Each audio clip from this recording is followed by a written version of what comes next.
Hello, my name is Siddharth and I welcome you all to my YouTube channel.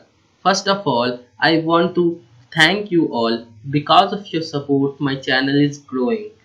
Now, coming to main topic of discussion, this is sixth video of this series, that is machine learning for data science. I have already created 5 videos as you can see this. If you haven't watched these videos, then I will recommend you to do so and then proceed further. And if you haven't subscribed my channel, then please subscribe my channel as it helps me a lot in making more such interesting videos. In the previous video, we have done k-nearest regressor, where I have predicted the sales of a company based on various input features. I have already discussed the theoretical aspect of KNN in my previous video, so I highly recommend you to go through that particular video and then come back here. As we know that k-nearest neighbor can be applied to the classification problem as well as on regression problem, and we already did k-nearest neighbor on regression problem. So in this video we will be doing practical implementation of k-nearest neighbor on regression problem. So let us head over there. I think you all are well aware of this particular thing as we have discussed it in our previous video. So I will request you to go there and have a look. So how KNN works? First of all, we find distance between the new point and each training point is calculated. Let us suppose we want to calculate weight of this particular 11th ID. So first of all, we will be calculating the distance, and we will now see which distance is near, and we will see take a k value and we'll select that particular data point. And after that, after selecting that particular data point, we will just do average and we'll say that this is the average weight of that particular ID, that is 11th ID. And these distance are calculated using these three formula, that is Euclidean distance, Manhattan distance, and it is used for continuous value, and Hamming distance, it is used for categorical variable. So how k value is selected? It is selected with different type of methods, and I have discussed one, that is grid search CV, in my previous video. So I will also again recommend you to go and watch that particular video. And after that, by default k value is selected as 5. Now let us head over to our problem statement, which we will be doing in this video. So we are having data set of hospital in which there are records of patient having diabetes or not. There are also certain feature recorded that is responsible for the person that is having diabetes. 1 means person is suffering from diabetes, 0 means person is not suffering from diabetes. So you need to make a model using KNN classifier that can predict that if the person coming to hospital is having diabetes or not, recording the same feature that we recorded for our training our model. So the same model that we have used, the same data set that we have used to train our model, the same data set we will see, and we will try to figure out that whether any particular person in coming to hospital, then that particular person is suffering from diabetes or not, based upon the parameter feature that we have recorded. So let's get started. This is the data set on which we will be working.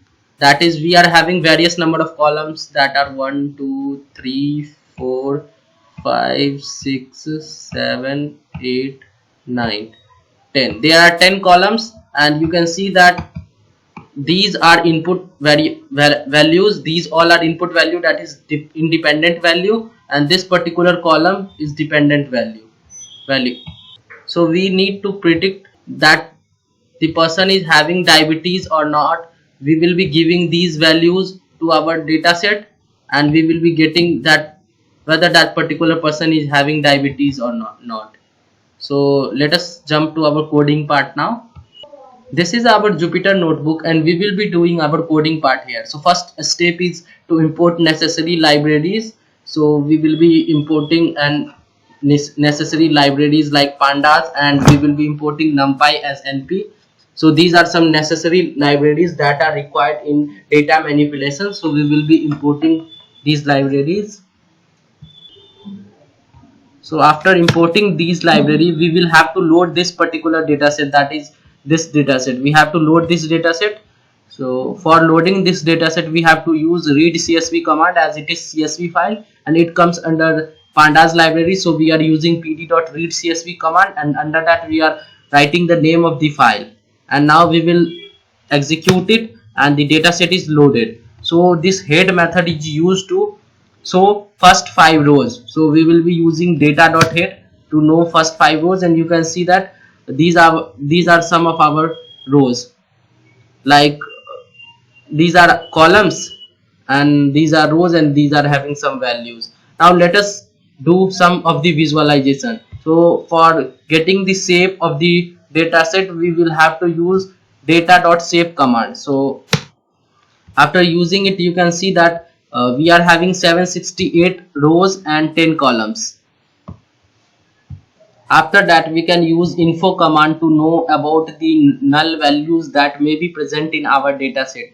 And we can see that these are different type of column that we are having in our data set, and all the values are present. There are no null values, and these are the respective data types of the columns, that is integer and float and boolean as well. So after that, we are getting size of our data set, and you can see that there are 7680 values that are present in our data set. Now we will be using describe function to know some of the insights which is inside our data set. So you can see that using data.describe, we are getting count of the values, and we can check from here as well that there are no null values. And after that, what is the mean of different type of things, that you can get that the person which is having diabetes or not is of the age, that is 33 year. And you can also get the maximum age, that is 81 year is the maximum age. So we can probably think that if the age is 81 year, then there will be high chance of diabetes. Now after that, since our data set is having a string value, one of the value that is output variable, this is having a string value, and our model cannot interpret the string value, so we need to convert it into numeric value. So first of all, we will be giving true as 1 and false as 0 using this dictionary, and map function is used to convert this dictionary. So using this map function, we are giving data dot diabetes, means the column which is having true and false value, to map it into 1 and 0. And now we will execute it, and now you can see here that we are having diabetes as 1 and 0, and here you can see that previously we were having value as true or false, as you can see it. So we have successfully changed into 1 or 0 because our model does not interpret string values. So after that, we have to split our data set into two part, that is training part. Sorry, we have to split our data set into two part, that is independent variable and then dependent variable.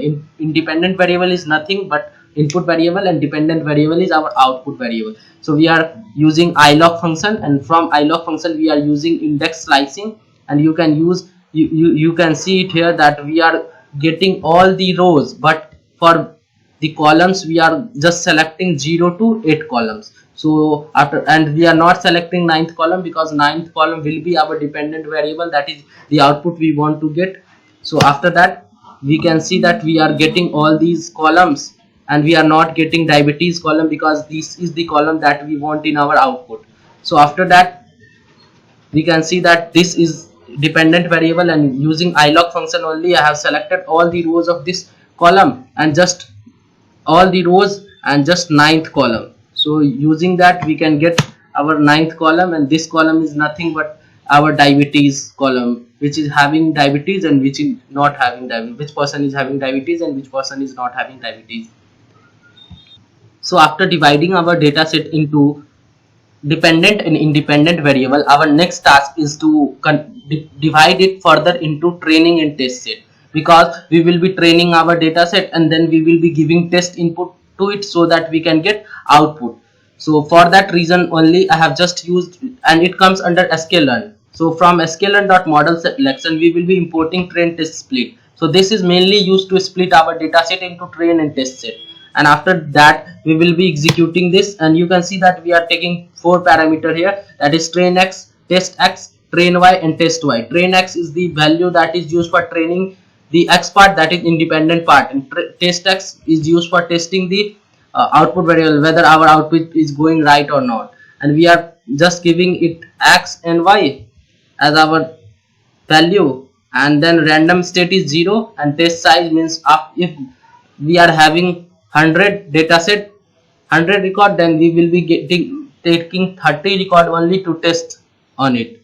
So after that we have to build our model, and to build our model we have to import something, and this thing is from sklearn.neighbors. We have to import k neighbors classifier. After importing that, we have to make object and class of k nearest neighbor classifier. So you can see that knn is equal to k neighbors classifier is doing our work, and we will just execute this, and we have built our model. So after building our model, we have to fit our dataset into our model. So for doing so, just we have to use knn.fit, and we have to put our training dataset here. So we are giving train x and train y to train our model, and now execute this. And after that, you can see that by default it is taking neighbor point as 5. And now after doing so, we have to predict the output. So to predict our output, we have to use predict function, and we have to give our test dataset. So here we are giving our test value, and now we will just execute it, and you can see that these are the prediction that we are getting out from our dataset. So now it's time to find accuracy. So let's do so. How accurate our model is. So from sklearn.metrics, if you will import accuracy score and confusion matrix, then accuracy score is used to get the accuracy, and confusion matrix is used to get about what are the values that are misclassified and what are the actual good predicted value we have. So this is accuracy, and under accuracy ACC we are just assigning it, and under this parameter we are passing test y and predicts. So this function, this parameter will help us to get the accuracy. So let's do so, and we can see that our accuracy of the model is 75%. So in the logistic regression we have done the same problem, and we saw that the accuracy in that case was 80% approx. So here accuracy has been decreased. So what will be the reason and how we can improve our accuracy, that we will be doing in our next video. So now after that we got our accuracy as 74% or 75%, we can say. Now let us check what are the number of values that are classified wrong. So you can see that 134 and 39 values are classified right, means it is classified correctly, but you can see that 23 and 35 values here are misclassified. So this is used, confusion matrix is used to see what are the values that are classified correctly and what are the misclassified value. And this is all in this video. So in next video we will see how we can improve our accuracy by normalizing our dataset. We will use a standard scalar function to do so, and we will also see if there are different type of method to do so, and how here, as we got our accuracy as 75%, can we improve our accuracy. So how we can improve our accuracy, we will see it in our next video. So if you have learned something, then please like, share and subscribe my channel. Thank you for your time.